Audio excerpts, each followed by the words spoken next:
வணக்கம், வாழ்க மகிழுடன். இது சிபிஎல் சிந்தனை களம் தினம் ஒரு திரவியம் நிகழ்ச்சிக்கு உங்களை அன்புடன் வரவேற்கின்றேன். பொதுநலமும் சுயநலமும் இன்றைய தலைப்பு. தந்தை பெரியார் அவர்களிடத்திலே ஒருவர் சென்று கேட்கிறார், பொதுநலம் என்று பேசுகிறீர்களே, பொதுநலம் என்றால் என்ன, சுயநலம் என்றால் என்ன, எனக்கு கொஞ்சம் புரிய வைங்க அப்படின்னு சொல்லி கேட்கிறார். அந்த நேரம் பார்த்து அன்று மழை பெய்து கொண்டிருந்தது. பெரியாரும் அவரோடு இருந்தவர்களும் இந்த கேள்வி கேட்டவரும் மழையில் நனையாதபடி சற்று ஒதுங்கி நிற்கிறார்கள்.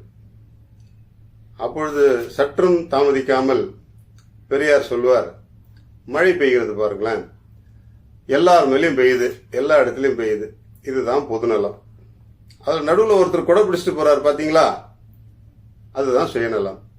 அவருக்கு மட்டும்தான் அந்த குடை பயன்படும், எல்லோருக்கும் பயன்படாது. மழை எல்லோருக்கும் பயன்படுகிறது, அது பொதுநலம். குடை ஒருவருக்கு மட்டும்தான் பயன்படுகிறது, அது சுயநலம்.